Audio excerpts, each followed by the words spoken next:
안녕하세요. 김창준 이동식 주택입니다. 오늘은 4-2번을 소개해 드리려고 하는데요. 이 4-2번은 기존 모델에서 새롭게 업그레이드 되었습니다. 어떤 점이 업그레이드 되었는지 한번 자세하게 살펴보겠습니다.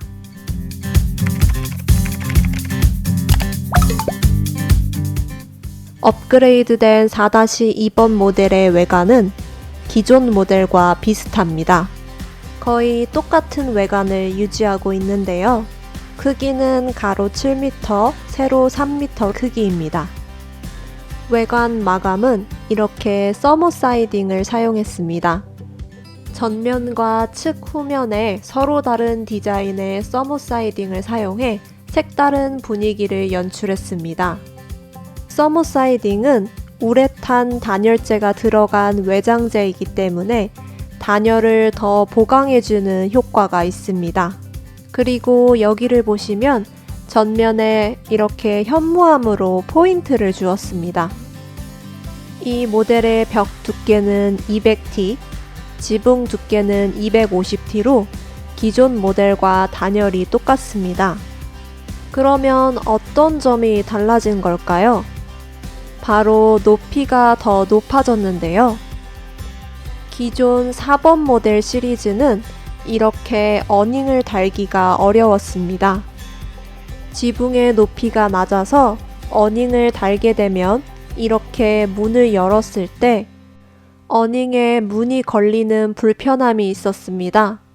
이번에 업그레이드된 모델은 높이를 조금 더 높여서 어닝을 설치했을 때에도 불편하지 않게 만들었습니다. 실내 구조는 바뀐 것이 있을까요? 실내 구조는 기존과 비슷합니다. 이렇게 다락 아래에 싱크대와 화장실이 있는 구조인데요. 주방과 화장실을 이렇게 붙여놓은 이유는 최소한의 공간을 최대한 활용하기 위해서입니다. 농막의 경우 크기가 20제곱미터 이하여야 한다는 제한이 있기 때문에 공간을 최대한 넓게 사용할 수 있도록 만들었습니다. 원하시면 화장실과 주방을 분리해 드리는데 그렇게 되면은 공간이 협소해 질 수 있는 단점이 있습니다. 사실 이 구조가 공간을 활용하기 가장 좋은 구조입니다. 싱크대는 기본으로 기역자 확장형이 설치되어 있고 여기에는 신발장으로 사용할 수 있는 공간이 있습니다. 기역자 확장형 싱크대에는 이렇게 2구짜리 쿡탑이 매립되어 있습니다. 싱크대의 크기가 작으면 안전상의 이유로 이렇게 매립형 쿡탑을 설치하는 것이 어렵습니다. 그런데 이 모델에는 기역자 확장형 싱크대가 설치되어 있기 때문에 매립형 쿡탑을 설치할 수 있습니다. 벽면에는 환기하기 용이하게 작은 창문 2개가 설치되어 있습니다. 환풍기 설치를 원하시면 설치를 해드릴 수 있습니다. 그런데 환풍기는 구조 특성상 바깥과 내부가 관으로 연결되어 있기 때문에 단열이 떨어진다는 단점이 있습니다. 주방 옆에는 화장실이 있습니다. 화장실에는 변기와 세면대, 샤워기, 30리터 전기 온수기가 있습니다. 30리터면 한 사람이 충분히 샤워할 수 있는 용량입니다. 그리고 여기를 보시면 수납 공간이 설치되어 있습니다. 여기가 거실 겸 방으로 쓸 수 있는 공간입니다. 확실히 높이가 높아져 기존 모델과 비교해 봤을 때 실내 공간이 더 넓어 보이고 탁 트인 느낌입니다. 양쪽 벽에는 창문이 나란히 마주보고 있는데요. 전면 창은 확장형이고 자동 잠금 장치가 있습니다. 이 자동 잠금 장치는 열었다 닫으면 바로 잠기기 때문에 문단속에 신경을 덜 쓰셔도 된다는 장점이 있습니다.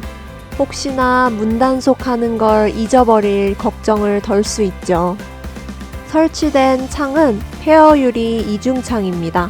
폐허 유리 이중창의 장점은 결로 현상을 예방해주고 단열이 좋다는 것입니다.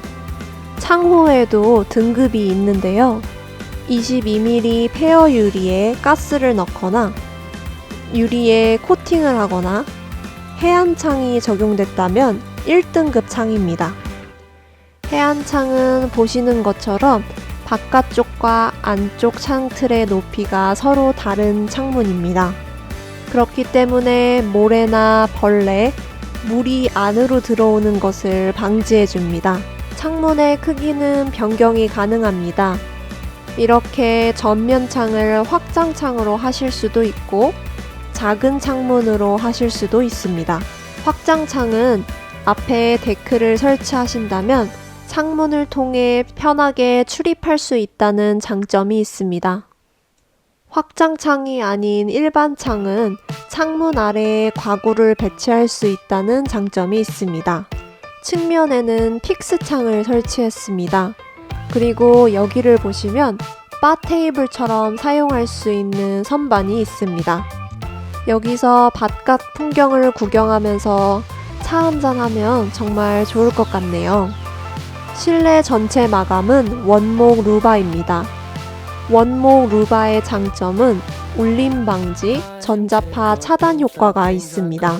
나뭇결 무늬가 잘 살아있고 옹이도 적절하게 있어서 나무 향이 은은하게 납니다. 주택 안으로 들어오면 은은하게 풍기는 나무 냄새를 맡으실 수 있습니다. 다락으로 올라가는 계단은 기본형 계단입니다. 다락도 확장하지 않은 기본형으로 성인 2명 정도가 누울 수 있는 크기입니다. 여기를 보시면 다락에도 별도의 난방이 설치되어 있습니다. 아래층과 분리해서 난방할 수 있기 때문에 난방비도 절약하고 다락도 더 다양하게 활용하실 수 있습니다. 그리고 여기에는 수납 공간으로 쓸 수 있는 선반이 있습니다. 이동식 주택의 기본으로 설치되어 있는 난방은 전기 온돌 패널입니다. 바닥 마감은 모노륨입니다. 보일러 설치를 원하시면 배관 시공을 해드리는데요. 보일러 구입과 설치는 따로 하셔야 합니다. 지금 보신 4-2번은 가장 기본 옵션만 들어있는 모델인데요. 여기에 어떤 옵션을 추가할 수 있을까요? 먼저 이렇게 생긴 기본형 계단을 이렇게 수납 공간이 있는 계단으로 바꾸실 수 있습니다. 계단 아래 공간을 활용해 냉장고를 설치할 수 있는 공간도 만들고 서랍장도 설치했습니다. 이 계단의 위치는 변경이 가능한데요. 냉장고 공간 위치를 주방과 가깝게 변경하실 수 있고 이런 식으로 길게 배치하실 수도 있습니다. 바꿀 수 있는 또 다른 옵션은 바로 다락 크기입니다. 다락은 처마 포함 최대 1m까지 확장하실 수 있는데요. 지금 보시는 다락이 최대한 확장한 다락입니다. 이렇게 확장하면 성인 3-4명 정도가 누울 수 있는 공간이 됩니다. 4인 가족이 사용하시기 딱 좋은 크기입니다. 다락의 높이가 높은 걸 찾는 분들도 계시는데요. 다락의 높이는 평균 1.5m까지 높일 수 있습니다. 다락을 높이면 주택의 높이도 길어지기 때문에 일반 화물 트럭으로는 운반이 어렵습니다. 전깃줄이나 터널, 다리 밑을 지날 때 걸릴 수 있기 때문입니다. 그래서 다락의 높이를 높이면 저상 트레일러로 운반해야 합니다. 그리고 이동식 주택을 설치하시기 전에 설치 장소까지 가는 길을 잘 확인해야 하는데요. 화물 트럭이나 특히 저상 트레일러는 도로폭이 좁거나 기역자로 꺾이는 급커브 길이거나 경사가 가파른 길이라면 운반하기 어렵습니다. 그래서 설치 장소까지 가는 길을 미리 잘 살펴보셔야 합니다. 설치하실 장소의 주소를 미리 알려주시면 지도를 통해 화물 트럭이 들어갈 수 있는지 미리 확인해 드립니다. 차량 진입이 불가능하다면 현장 건축을 해야 할 수도 있습니다. 지금까지 새롭게 업그레이드된 4-2번 모델을 소개해드렸는데요. 4-2번은 가격이 얼마일까요? 부가세 포함 1,980만원입니다. 어닝이 미포함된 가격입니다. 운반 설치비는 별도입니다. 이동식 주택에 대해 더 궁금하신 점이나 문의사항이 있으시면 다음의 번호로 언제든 문의 주세요.